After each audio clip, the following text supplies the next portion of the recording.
Once upon a time, in a bustling town filled with the sounds of life and laughter, there lived a loving and beautiful couple named Peter and Mabel. They were deeply in love, and their bond was so strong that people in the town often remarked that they were inseparable. Their love story was the envy of all, a tale of passion, dedication, and mutual respect. Peter was a strong, hard-working man who earned his living as a skilled carpenter, while Mabel was a gentle and nurturing woman who brought warmth and light to their home. As the years passed, their love for each other only grew stronger. The couple eagerly anticipated the day they would welcome a child into their lives. When Mabel became pregnant, their joy was boundless. Peter was over the moon, and every night he would talk to Mabel's growing belly, dreaming about the life they would have with their child. "Whether it's a boy or a girl, our child will be our greatest blessing," Peter would say with a broad smile. Mabel would laugh and hold his hand, her heart filled with love and hope. The day finally arrived when Mabel gave birth to a beautiful baby girl. They named her Divine, believing she was a true gift from the heavens. Peter was ecstatic as he held his daughter for the first time, marveling at her tiny features and the miracle of her life. Mabel watched with tears of joy as Peter whispered sweet promises of love and protection to their newborn daughter. However, as the days turned into weeks, the couple began to notice something unusual about Divine. She was an exceptionally quiet baby. Too quiet. Unlike other babies, she didn't cry or coo, she made no sounds at all. At first, they thought she was simply a calm and contented child. But as time passed, the truth became clear. Divine was mute. Peter's initial joy gave way to frustration and confusion. He couldn't understand why his child, who seemed so perfect, couldn't speak. As the reality of Divine's condition sank in, Peter's frustration grew into anger, and he began to search for someone to blame. Unfortunately, he directed his anger at Mabel. "This is your fault," Peter would shout, his voice filled with bitterness. "You must have eaten something bad while you were pregnant, something that cursed our child." Mabel's heart broke each time he blamed her, but she remained silent, hoping that Peter's anger would pass and that he would eventually accept their daughter for who she was. But Peter's bitterness only deepened over time. He could not reconcile the idea of his daughter being different, and in his eyes, Mabel was the cause of this misfortune.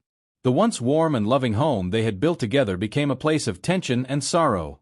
Divine, unaware of the turmoil around her, grew into a sweet and gentle child, her silence a constant reminder of Peter's disappointment and rage. When Divine turned 5, Peter and Mabel tried desperately to have another child, hoping that a second baby might bring some joy back into their lives.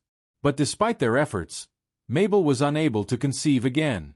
This failure only fueled Peter's resentment further.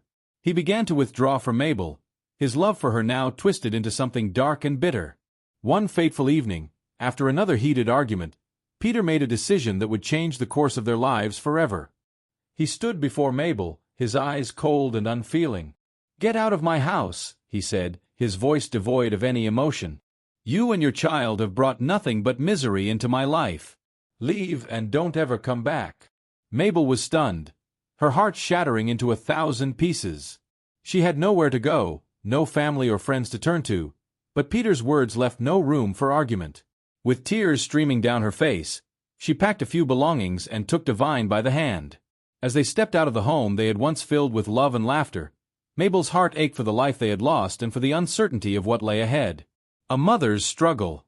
Mabel and Divine wandered the streets of the town, unsure of where to go. The night was cold, and the streets were nearly empty. Mabel's thoughts raced as she tried to figure out how they would survive. She had no money, no family nearby, and now no home. Her only concern was for Divine, who clung to her hand, her innocent eyes looking up at her mother with trust and love. After hours of walking, Mabel came across an uncompleted building on the outskirts of town. It was a shell of a house with no doors or windows, but it offered some shelter from the cold. Desperate and exhausted, Mabel decided they would stay there for the night. She found a corner where they could huddle together, using the few belongings they had to keep warm. The days turned into weeks, and the weeks into months, as Mabel and Divine made the uncompleted building their home. Mabel did her best to provide for Divine, taking on odd jobs whenever she could find them. But work was scarce, and money even scarcer. They lived on the bare minimum, often going hungry for days at a time. Despite the hardship, Mabel remained determined to keep her daughter safe and cared for. She never let Divine see her despair, always finding a way to smile and reassure her that everything would be okay. The bond between mother and daughter grew stronger with each passing day, forged in the fires of their shared struggle. 15 long years passed in this way. Divine grew into a young woman, beautiful and kind, with an inner strength that belied her quiet nature. She had learned to navigate the world without words, her actions and gestures speaking volumes to those who took the time to understand her. Despite the harshness of their life, Divine's spirit remained unbroken, and she was a source of comfort and joy to Mabel. But as time went on, the town around them began to change. The uncompleted building, once forgotten and abandoned, became the focus of new construction plans. One day, the owner of the building arrived with a team of workers, ready to resume the work that had been left unfinished so many years ago. When he found Mabel and Divine living there, he was furious. "This is private property," the man shouted. "You have no right to be here. Get out, or I'll have the authorities remove you." Mabel pleaded with him, explaining their situation and begging for more time, but the man was unmoved. He gave them until the end of the day to leave, and Mabel knew she had no choice but to comply. With a heavy heart, she gathered their few belongings once more, and together, she and Divine left the only shelter they had known for the past 15 years. Hope and despair in the city. As they walked away from the building that had been their home, Mabel's mind raced with fear and uncertainty. They had nowhere to go, no one to turn to. She thought of an old friend, someone she hadn't seen in years but who might still be in the nearby city. With no other options, Mabel decided they would travel there and hoped that her friend would take them in. The journey was long and difficult, but Mabel and Divine pressed on, driven by the hope that they might find refuge. When they finally arrived in the city, Mabel's heart was filled with both hope and trepidation. She found a public phone and dialed the number she had memorized so many years ago. The phone rang and rang, but no one answered. She tried again and again, but still, there was no response. Mabel's hope began to wane, but she refused to give up. They waited near the phone. 4 hours, Mabel dialing repeatedly, but each time was met with silence. Finally, as night fell, Mabel realized the bitter truth. Her friend was not going to answer. She and Divine were stranded, alone in a strange city with nowhere to go. Mabel stood by the public phone, the receiver still in her hand, as the reality of their situation sank in. She was left with no plan, no place to stay, and a deep sense of despair that she fought to keep hidden from Divine. The streets of the city were unfamiliar and intimidating, especially as night began to fall. They passed by brightly lit shops and restaurants, the sounds of laughter and conversation filling the air, but they were on the outside looking in, disconnected from the warmth and comfort that seemed so close yet so unreachable. After hours of searching, Mabel spotted another uncompleted building on the outskirts of the city. It was dark and empty, much like the one they had lived in before. It wasn't much, but it would at least provide some shelter for the night. Mabel led Divine inside, her heart heavy with worry.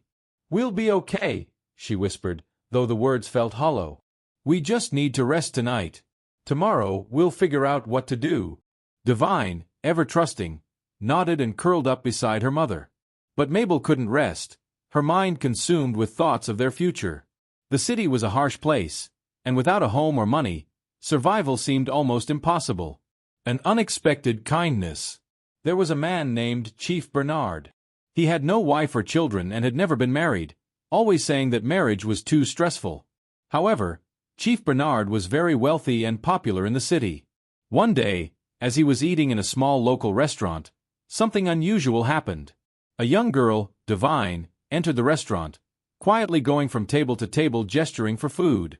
The customers ignored her. Divine was about to leave, disappointed and hungry, when Chief Bernard called out to her. "Come here, little one," he said, his voice gentle but firm. As she stood before him, Chief Bernard realized that she couldn't speak. Her eyes were full of unspoken words, and he could see the desperation in her expression. He felt a surge of pity and immediately ordered food for her. When she finished eating, she looked up at him with gratitude shining in her eyes. Chief Bernard asked, "Where do you live? Who takes care of you?" Divine could only gesture, indicating that she wanted him to follow her. Intrigued and concerned, Chief Bernard followed the girl to a run-down, uncompleted building. He was shocked to see the poor conditions. Mabel, Divine's mother, looked up in surprise as she saw her daughter return with a stranger. Chief Bernard, deeply moved by their plight, knew he couldn't leave them there. "You can't stay here," he said softly but firmly. "This is no place for you and your daughter. Come with me." Without hesitation, Mabel and Divine followed him. Chief Bernard took them to a small, clean apartment. "You can live here as long as you want," he told them, handing Mabel the keys. "There's no rent to worry about. Just take care of yourselves." Mabel was overwhelmed with gratitude, thanking him repeatedly as tears of relief filled her eyes. One day, Chief Bernard called Mabel with a request. "Mabel," he began, "I've heard that Divine is a talented cook. My chef has just resigned. I was wondering if Divine could help me with cooking." Mabel hesitated but remembered how much Divine loved to cook. "Of course, Chief Bernard," Mabel replied. "Divine would be happy to help you. But please, you don't have to pay her. You've already done so much for us." Chief Bernard chuckled warmly. "Divine's work deserves fair payment. It's important for her to know the value of her skills. I insist on paying her a salary every month." Mabel, touched by his generosity, finally agreed. From that day on, Divine began helping Chief Bernard in the kitchen. She moved with confidence and skill, her love for cooking evident in every dish she prepared. Chief Bernard quickly grew fond of Divine. Her quiet determination brought a new light into his life, and the silent bond between them grew stronger. Greed and tragedy. One evening, Chief Bernard's peace was disrupted. His cousin Jude, a man who had wasted every chance given to him, arrived unannounced. Jude had heard rumors that Chief Bernard was helping a woman and her daughter, and his heart burned with jealousy. He stormed into the house, demanding to know why Chief Bernard had chosen to help strangers rather than him. Chief Bernard, who had been calm and composed, felt his anger rising. Years of disappointment with Jude's irresponsibility rushed to the surface. He had spent countless sums of money trying to help Jude, only to see it wasted. Bernard was still paying for Jude's children's school fees, something Jude had never taken responsibility for. Chief Bernard's voice was filled with frustration as he made it clear that Jude had no right to demand anything more from him. Jude, stunned by the force of his cousin's words, stormed out in a fit of anger. Little did Chief Bernard know, this encounter would set off a chain of tragic events. A week later, Divine visited the market. After completing her shopping, she made her way back to Chief Bernard's house. As she entered, something felt off. The usual warmth had been replaced by a strange, chilling silence. With her heart pounding, Divine moved through the house, searching for Chief Bernard. When she entered the living room, she was met with a sight that made her blood run cold. Chief Bernard lay motionless on the floor. Dropping her bags, Divine rushed to his side, her hands shaking as she tried to wake him.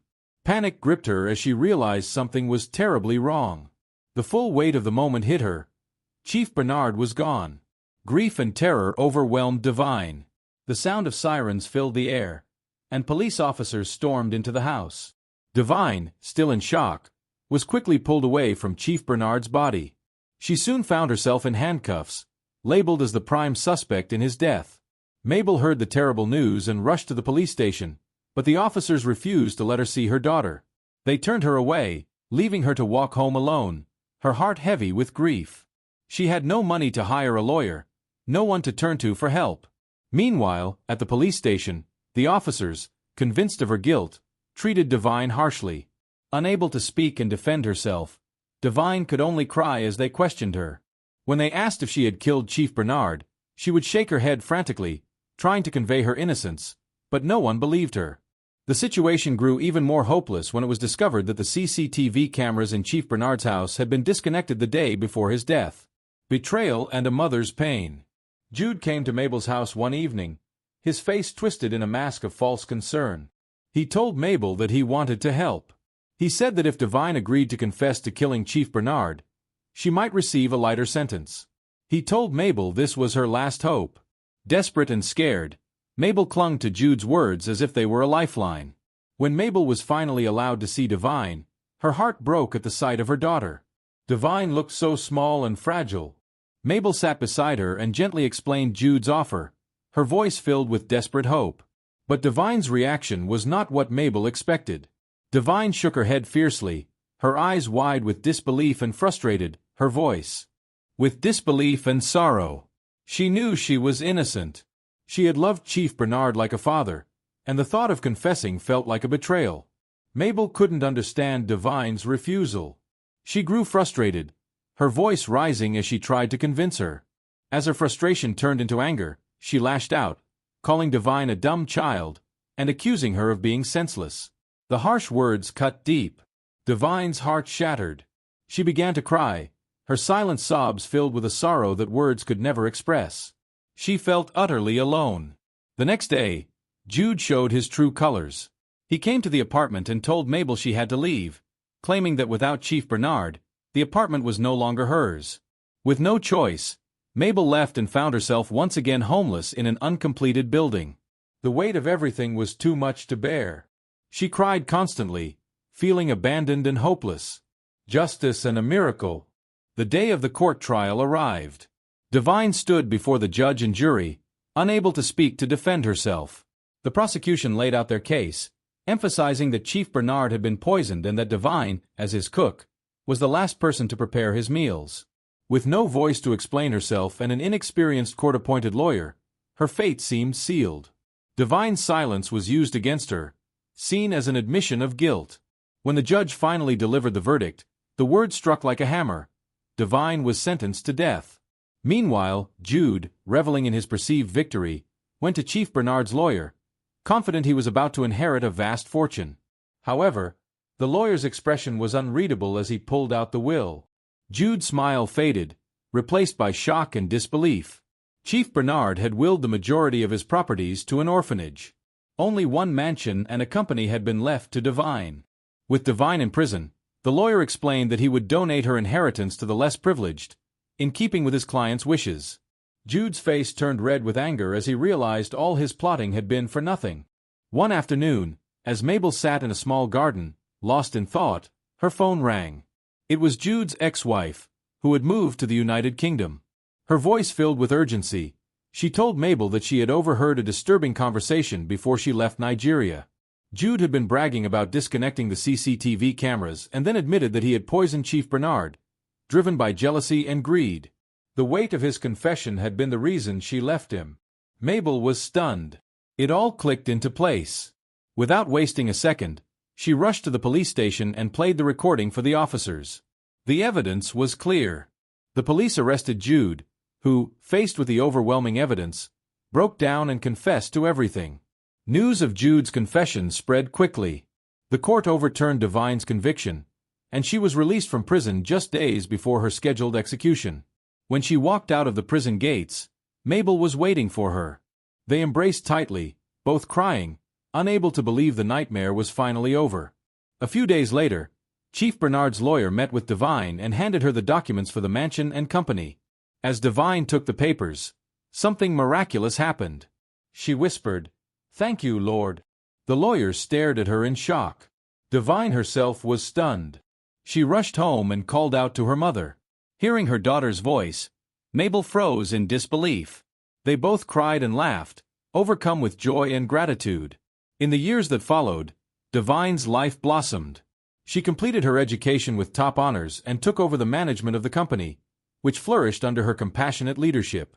She and Mabel moved into the grand mansion, their lives filled with joy and purpose. Divine never forgot the lessons she had learned. She continued to speak, both literally and figuratively, using her voice to advocate for others who had been silenced. Chief Bernard's legacy lived on through her, and the kindness he had shown them remained in their hearts forever. Dear viewers, what lessons did you take away from this dramatic tale? We'd love to hear your thoughts in the comments below. If you enjoyed the story, give us a thumbs up, share it with friends, and hit that subscribe button. Don't forget to turn on notifications so you never miss out on our latest updates. Thanks for watching, and stay blessed.